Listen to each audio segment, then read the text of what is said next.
Okay, today's topic is the topic of the day, honestly. It's the topic of Sinat Hinam. I'd be surprised if you are not familiar with the Gemara from Masechet Yoma, which I want to start with and use as the basis of what we're going to talk about. And it says as follows, Mikdash Rishon mipnei ma harev. Why was the first Bet HaMikdash destroyed? Mipnei shlosha devarim shahayu bo. Three elements that were existing, it seems like, in the society at that time. Avodah zara, gilui arayot, ushvichut damim. It seems like in the time of the first Bet HaMikdash, the three sins that we consider the worst sins, we all know these are sins that are yehareg va'al ya'avor. We would take a gun to our head and still not do them. It seems like in the time of the first Bet HaMikdash, they were all prevalent, and as a result, the Bet HaMikdash was destroyed. Aval Mikdash Sheni, and this is the more intriguing part for us, even though the first part is actually very intriguing, right? Which is, how could it be that they were so terrible? Right? That's a good question, but it's not our question for today, because our next question is even more difficult and more challenging. Aval Mikdash Sheni, the second Bet HaMikdash. Now listen carefully what the Gemara says. Shahayu oskin b'Torah u'b'mitzvot u'gemilut chasadim. They were involved in Torah, sounds like learning, mitzvot, sounds like observance. Gemilut chasadim means they were helping people out. They were kind. Mipnei ma harev. Why were they destroyed? Why was the Bet HaMikdash destroyed? It seems like the problems of the first Bet HaMikdash didn't exist, and it seems like they were doing a lot of good things. And the truth is, historically, we know this. When we read the Navi, we're horrified to see what happened in the first Bet HaMikdash. It really wasn't good. There was a lot of avodah zarah and murder and arayot. And we know from the time of the second Bet HaMikdash, there really are some great Jews, great rabbis, lots of positive things going on. So the rabbis were really struggling with, why did Hashem destroy the second Bet HaMikdash? And we all know the answer. Mipnei shahayeta bo sinat hinam. Because there was in it or around it sinat hinam, which is going to be our topic of what it is. If you don't know what it is, good, then I should keep you busy for the next 25 minutes or so. L'lamedcha shesinat hinam keneged shalosh averot. This is to teach us that sinat hinam corresponds or is equivalent to the three sins of avodah zara, gilui arayot, shvichut damim. It seems like the three sins, which are these worst sins, these are chilul Hashem, these are get killed rather than do any of these sins. Still, the Torah, the Gemara here is saying that because the Bet HaMikdash was destroyed because of that in the second Bet HaMikdash, and the first was because of all that other stuff, that there's an equivalence. They're the same, which is very challenging, right? Because how could they be the same? Right? First of all, we don't say about Sinat Hinam, if someone holds a gun to your head and says, do Sinat Hinam, we don't say, don't do it. We only say that about those three. But also, just without that, just thinking about the three sins that we're talking about, of Avodah Zarah, Gilui Arayot, Shvichut Damim, those are like, wow, they're crazy. There's no point to Torah, to religion, to the Jewish people if you do those things. They're the three serious sins for a reason. And Sinat Hinam, it's not even clear what it is. What does it mean? Right, if I asked anyone, what is Avodah Zarah here? Everyone knows what it is. If I ask you what Shvichut Damim is, you know what it is. If I tell you Gilui Arayot, we know what it is. It's clear, obvious, and it's very clear when I'm doing it, when I'm not doing it, so on. Sinat Hinam, it's not so clear. Right, what does it mean? Right, actually, what does it mean? Does the Torah even forbid it? Right? Is there a pasuk? Right? The expression Sinat Hinam is only found in the Gemara. Right? It's actually not in the Torah, whereas the others are all from the Torah. So what is it? So that's what we want to try and talk about today over the next 25 minutes or so, is to ask the following questions. What is Sinat Hinam? Why is it so terrible? And ideally, what are we supposed to do about it? So Lo tisnat achicha bilvavecha is a pasuk in the Torah. We're going to talk about it. Is that Sinat Hinam or not? Don't know. Right? So because if it is, then I would have said that the Bet HaMikdash was destroyed because hayu ovrim alot isnat achicha bilvavecha. it's a little strange to say sinat chinam, which, what does it mean? So let's just quickly take down the words, right? Sinat chinam, right? Sin'ah means hatred. That we got, right? However, what is hatred? When do we do hatred, right? When is someone in this room hating right now? Could be, and you wouldn't even know, right? Like, what is it, right? Could it be that the Beit HaMikdash was destroyed for something like that, right? Meaning something completely internal that had no outside, right? Like the pasuk says, "Lo tisnat achicha bilvavecha," in your heart. If it stays in my heart, I didn't do anything. The whole Beit HaMikdash is going to be destroyed, and all the stuff that happened. It's the same as Gilui Arayot, Shfichut Damim, Avodah Zarah. Hard to believe that. And then the next question is Hinam, right? Hinam is a very tough word, right? Because we all know what the word Hinam means, right? What does Hinam mean? Free, for nothing, right? Which usually is a good thing, right? Like, we're free, I'm in, right? Like you say the word free and there's all of a sudden a line, right? So what does it mean, free hatred, right? What does it mean? It's not clear, right? It's really not clear, and the Gemara doesn't help us. So what I wanted to do is read through a number of sources of particular rabbis who were bothered by these very same questions and how they answered. I think will give us some real insight into what it meant and why it's so serious, and possibly what we're supposed to do about it today. The first place that I'm going to go is from the Shelah HaKadosh. I believe his first name is Rabbi Yeshaya Horowitz. Definitely Horowitz is his last name. Shnei Luchot HaBrit. He picks on this word Hinam, and he says it's exactly that, for free or for no reason. He says, listen, sometimes you hate people for a reason. Right? The person insulted you. The person stole from you. The person hurt you. The person cut you off online. And then you say, I hate you. He says, that's bad. You shouldn't do that. He says, but it's understandable. There's a reason behind it. Right? Something got you and you reacted to it. Right? So Sinat Hinam, in his view, is that it's not reactionary to any specific thing. And in fact, it may not even, in his words, be in your best interests. Right? Very often we find that Sin'ah, it's targeted against another person, but who's the person who gets harmed the most? The person who has it. Right? He has anger, he has frustration, he doesn't see things clearly when he's angry, and all of a sudden, who's really being the one being hurt? The person who has the hatred. Of course, he's hurt simply by the fact that there's a possible good relationship that he could have, and that he no longer has. So that's the Shelah HaKadosh, very simple, very basic, picks up on the word Hinam, says there's a hatred that doesn't make sense, if you will. Right? It's counter to what should be. And the truth is, there's some historical basis in this Perush, because if we know a little bit about the time of the second Beit HaMikdash, we understand that historians tell us that would there not have been infighting in Jerusalem, they probably would have been able to hold off the Romans. Jerusalem was a pretty strong city. The Romans were not so successful in their siege around Jerusalem, which is why it took a long time. Right? And it was only because internally in Jerusalem, we're told, that they were fighting against themselves. Literally, there were factions within Jerusalem fighting against themselves as they were trying to hold off a siege, that ultimately food supplies ran short and the Romans would be able to come in. Would they not have been able to do that? Would they not have done that? If they would have stuck together, they probably could have held the Romans off, which is pretty interesting. And who knows what would be if that would have happened. So that's a Sinat Hinam that fits in with this. The truth is, this is a very good message. Right? It's a great message for 2021. Right, 2021, you look at the United States of America, you look at Israel, you look at a lot of other places, and you do see a lot of that infighting, a lot of that internal hatred. That maybe is a good message for today, and certainly something we could look at, but not what I want to talk about. Instead, I want to move to something else, and that's the opinion of Rabbeinu Nisim, the Ran.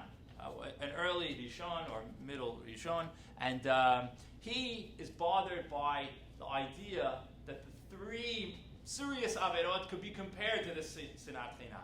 And he wants to understand what makes a sin serious.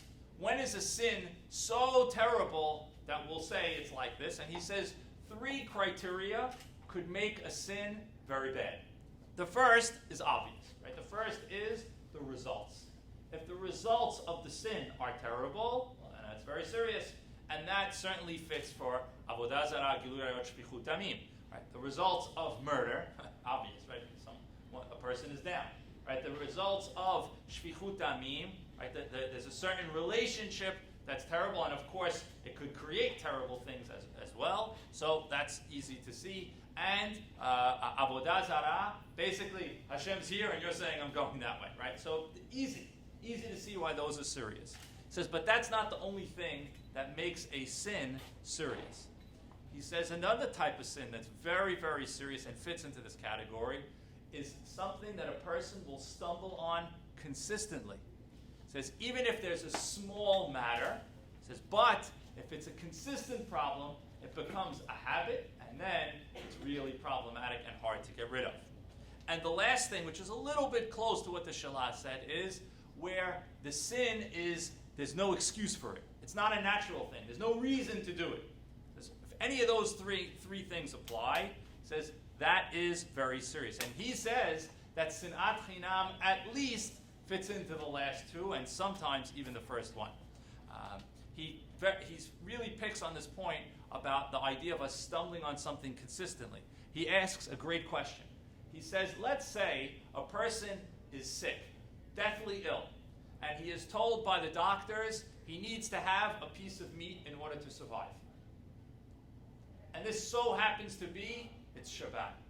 So again, person has to eat meat, and it's Shabbat. If he doesn't eat meat, he's going to die. Problem, we don't have any meat. He says, but there's a solution. There's actually two solutions. He says there's a little cow running around, right? You could slaughter the cow and give the meat to the person. He says, or, there happens to be in the fridge an unkosher piece of meat. It wasn't slaughtered properly. Nevela. He says, what do you do? He says, do you take the nevela out of the refrigerator and give it to him? Or do you slaughter the cow and and give the meat from the cow? Now, what's your answer?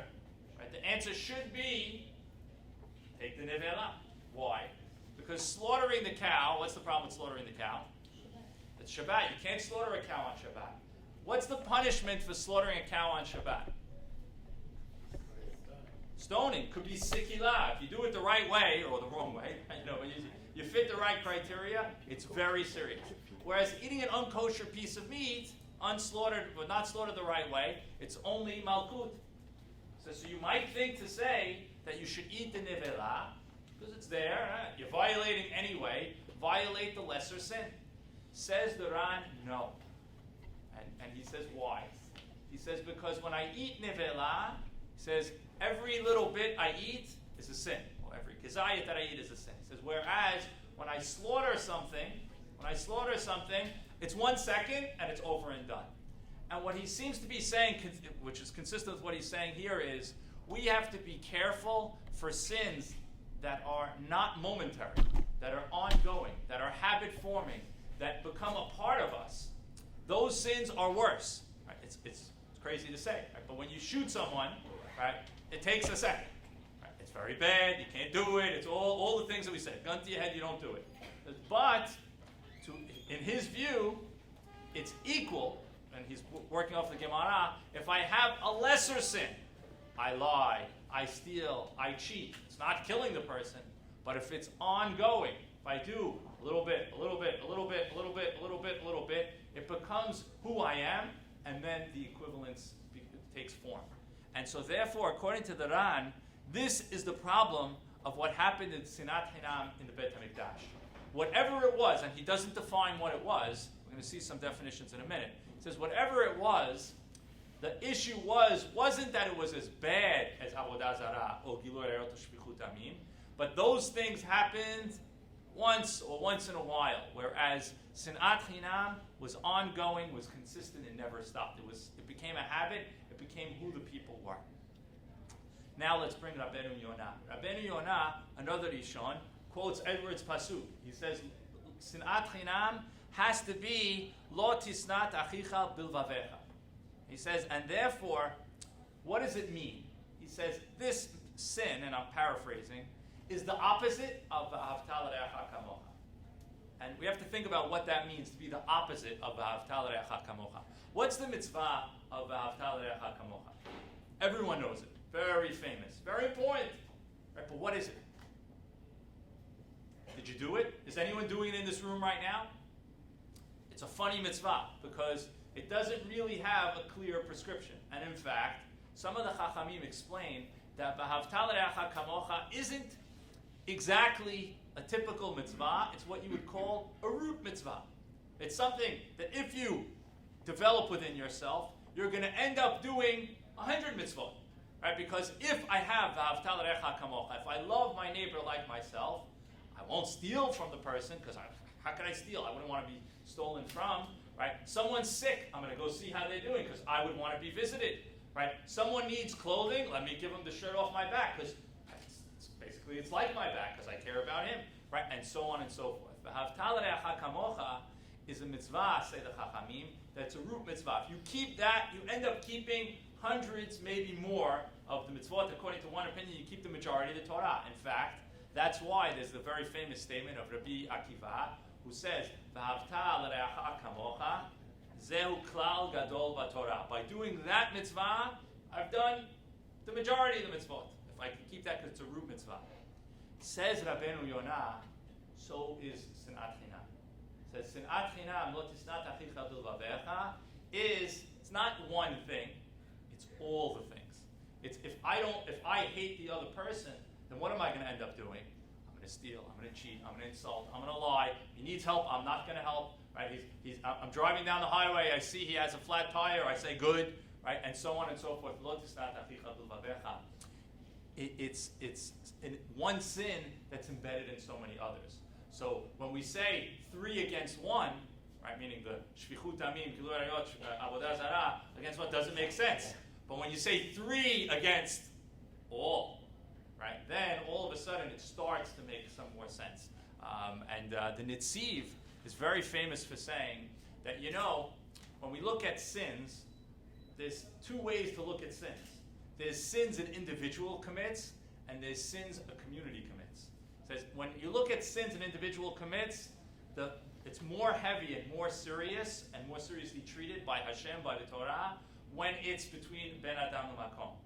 But when it's communal, it says Ben Adam Chavero matters more. Hashem will let things go that the community is doing, but not if it's internal, not if it's against one another. And he brings out lots of sources that bring that. All interesting, all cool, but I imagine you've heard a lot of this before.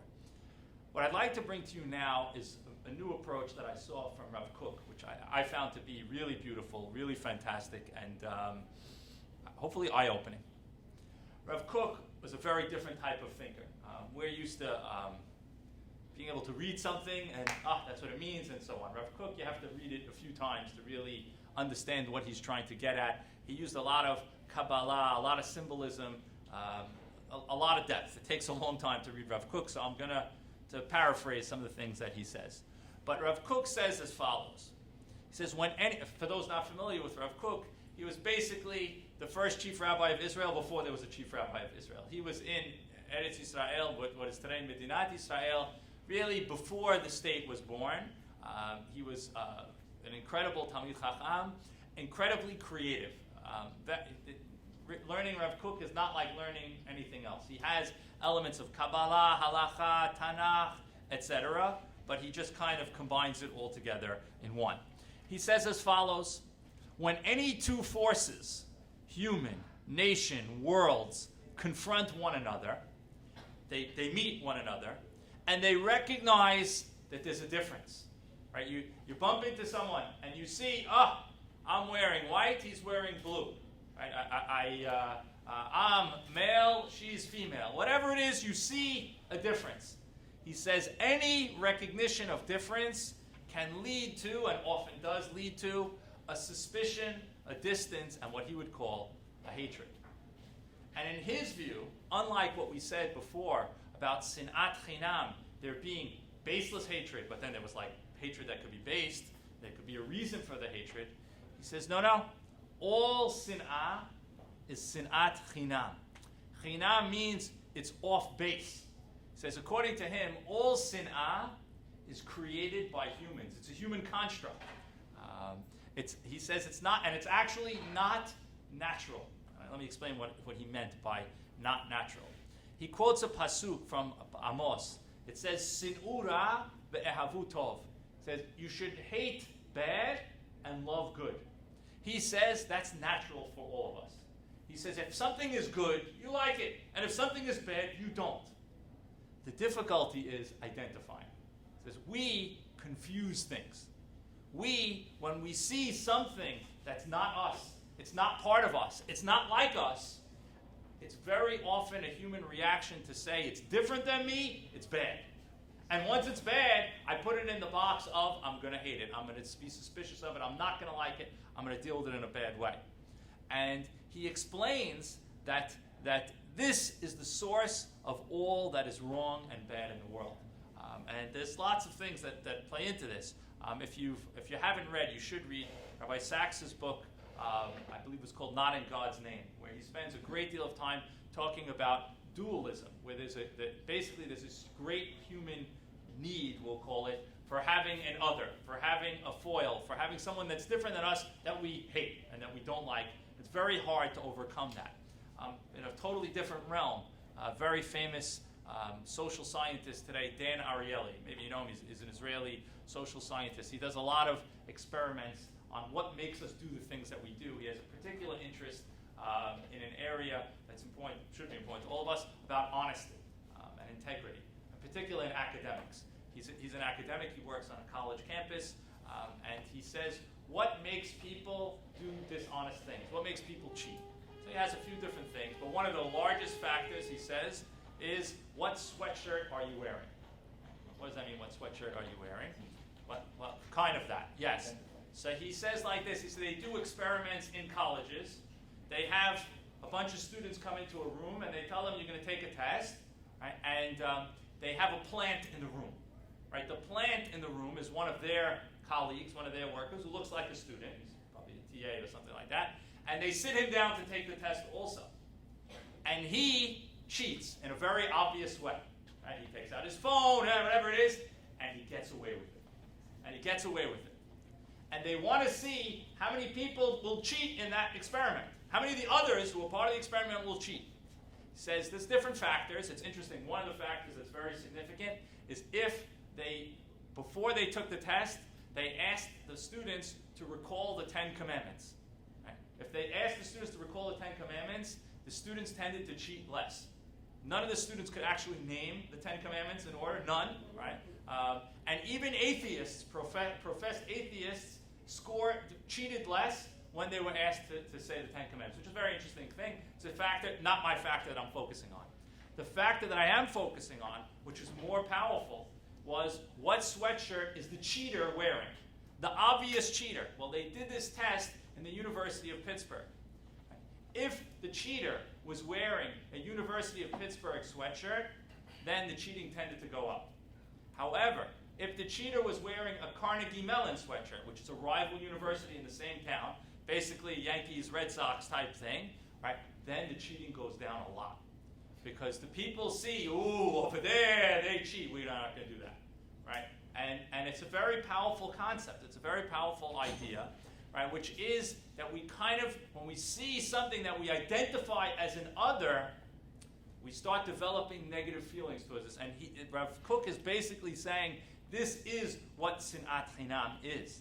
And he says, just as there's an ability for Sin'ah to be deep, says so too there's a possibility for what he calls Ahavat Hinam. And very few people use this expression, but he does. He says there's also Ahavat Hinam. He says, and basically what you have to appreciate is everything is created by Hashem, says Rav Kook. Says, therefore, if everything is created by Hashem, then everything has the possibility to be good. He says, and it's up to human beings to be able to see the goodness of what that is. At its root, everything has goodness in, which is a very difficult concept to accept, because we do see things that are terrible and evil and bad, but he says, nevertheless, somehow, some way, there is that. I'm going to come back to it. He quotes a midrash that's a very interesting midrash. We read this piece in the Torah on fast days where Hashem tells Moshe, "Vayomer ani avir kol tuvi v'chanoti et asher achom v'nichamti et asher arachem." He says, actually, I don't think we read it on the fast days, but it's when Hashem tells Moshe, Moshe asks Hashem, "Can I see your actions?" And Hashem says, "Vayomer ani avir kol tuvi al panecha." And then later in the pasuk it says, "V'chanoti et asher achom v'nichamti et asher arachem." So the Midrash says, Tuvi is my goodness. What's called Tuvi? So Hashem says, the Midrash says, there's Midat HaTov and Midat HaPoranut. There's that which Hashem is good and that which Hashem takes punishment. And then the Midrash tells a story to a certain degree of what happens. It says Hashem at that moment showed Moshe the rewards people get. So first Hashem showed, he shows him, I'm paraphrasing the Midrash here, 3 piles. Each one bigger than the next. The first pile, Hashem says, this is what I give to tzaddikim, the righteous. They do something good, they get whatever it is. However we define, it doesn't tell us that. But it says, then there's another pile. The next pile, Hashem tells Moshe, that's what I give to mechabdehem, those who respect those who are righteous. It's very interesting, right? Like a bigger reward to those who respect those who are righteous. Okay. Then there's a third pile which is larger or better somehow. And Moshe sees it and Hashem doesn't say anything about it. And he says, so who does that go to? So Hashem gives a very funny answer. He says, to the one who has good deeds, I give him his reward. But he says, if he has none, and now I'm going to quote the Hebrew, Hinam ani oseh. Right? No difficult words there, right? Just a difficult sentence. Hinam ani oseh, says Hashem. And I give him from here. Right, so what does it mean, Hinam ani oseh? So it sounds like, first of all, it's a very difficult sentence, right? The whole Midrash is very challenging. Tzaddikim should have the biggest pile. They should have the biggest thing, right? But they're not. Right? The mechabdim are bigger. But who gets the biggest? Right? Who gets from the best pile? The ones that don't do anything, right? Right? If he has no zichuyot, what does Hashem say? Hinam ani oseh, right? And I give him from here. Right? So you have to be bothered by that, right? You have to say, hey, what is that? Is this a game? Right? Hashem doesn't do right. Right? He's just nice. Right? Nice is not fair. Nice is not good. What's going on? So it seems like Rav Kook is saying from this, he says, it's not that the people don't have zichuyot. He says it's that humans only see what's wrong with them. But Hashem is able to see what's good with them. And Hashem is able to see that everyone has zichuyot. And He finds what their zichuyot are, and He gives them from there. Rav Kook says it's our obligation, which he says is very difficult. He says, don't think I mean just be nice. Don't think I mean don't ignore everyone and don't see what people are about. He says, no, you have to find the good. He says, Hashem says, find the good, or He will do what He did with the Beit HaMikdash. Right? He will tear it down. He will tear it at the root. Says Rav Kook, everything is good. Says so. If we can't find it, then Hashem is going to mold along. Right? Hashem is going to kind of clear everything out until we can only get to good again, and that's painful. Right? That's not what we're looking to do. So basically, what the idea of Sinat Hinam does, according to Rav Kook, is challenges us to find that which is good in other people, and to accept that the people that are different than us are important to find commonality, to find bonds. Abraham Lincoln has a great line. He says, you don't make peace with your friends. And it's something to think about a lot, which is, how do I look at a person who's wronged me, who's on the other side of the fence, who wears a different color, who votes for a different candidate, who's part of a different religion, how do I see that person and like them? Right? Because that's what Hashem does. Right? That expression in the Midrash, I quoted in Hebrew on purpose, Hinam ani oseh. Right? What Hinam ani oseh means, Hashem says, I do Hinam. And when we first hear it, it doesn't make sense to us. We say, what do you mean you do Hinam? You should do what's right. But what's right is Hinam. But it's the Ahavat Hinam. It's the getting to the core, getting to the root, seeing something really positive, not making an excuse. Because it's easy to make an excuse. And Rav Kook warns against that. Don't be superficial. Don't be shallow. Don't say everything is nice. He doesn't mean that. He says, but there's something at the core that's good. You have to see it and you have to connect with it. And ideally, of course, what you're trying to do is have the other person connect with you. And when we understand that, we could go back to why the Beit HaMikdash was destroyed. The Beit HaMikdash was destroyed because of this factionalism that existed in the time of the Beit HaMikdash.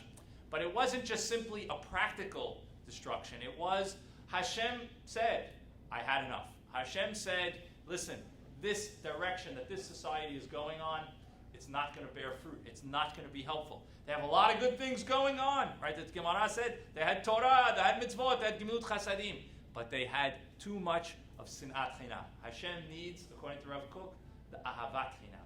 Hashem needs people to be able to see other people who are different, who are on the other side. They have to be able to resist that natural urge. When I see another person and see they're different, and to say, there's a distance between us, we're suspicious. No.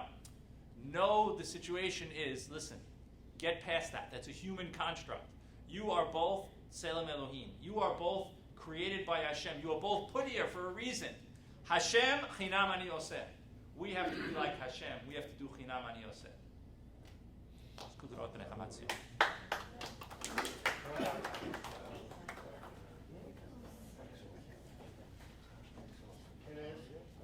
Please. Yes, of course. Everything you say is obviously on point, and we cannot disagree with it.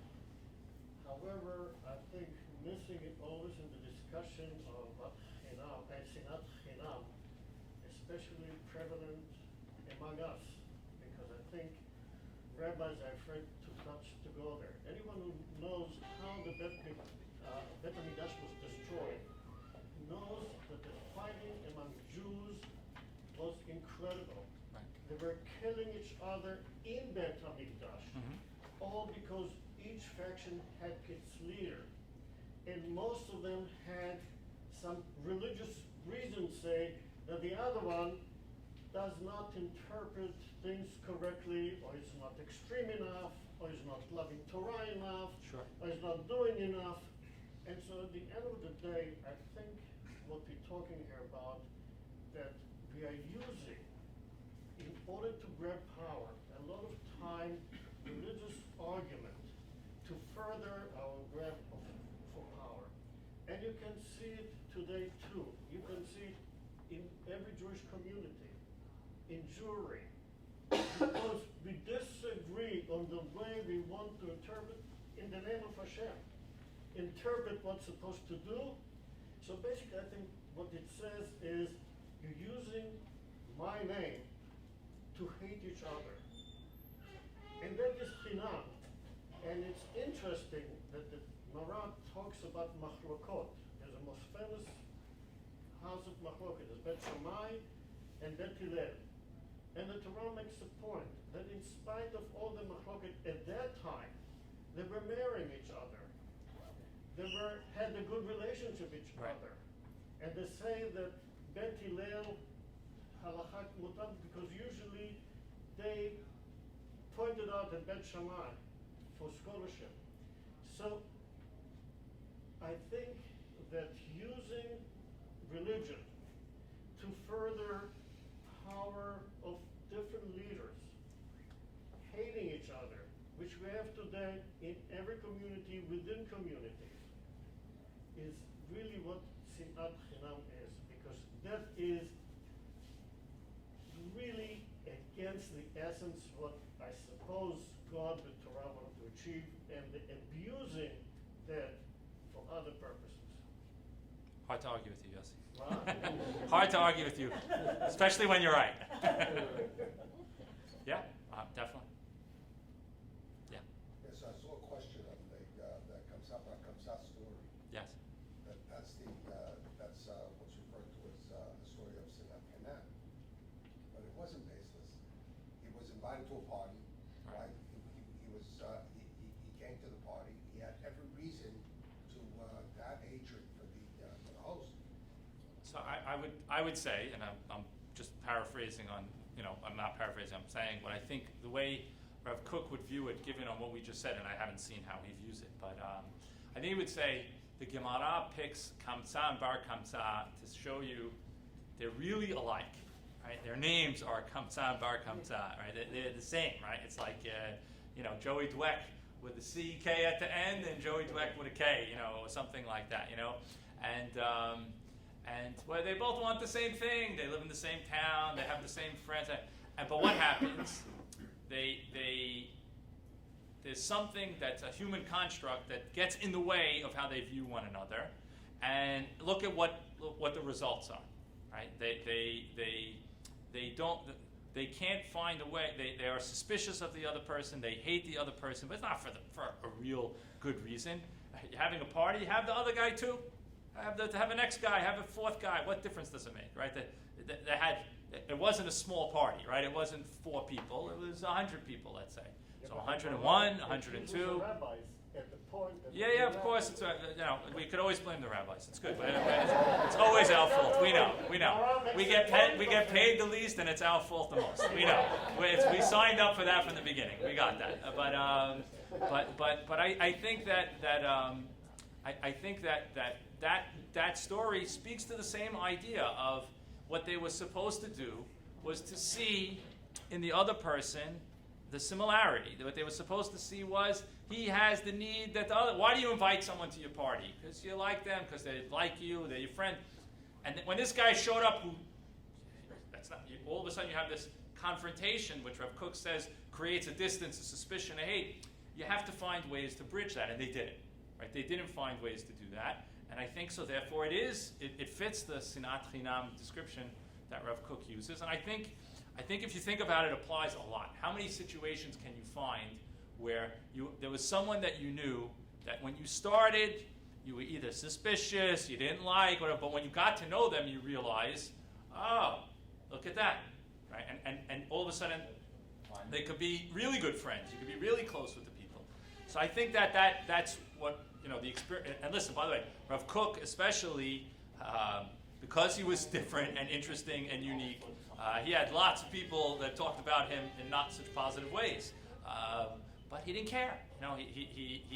That was his way of going about things, and I think why he was, as influential as he was. And I think on this, a very, very important concept.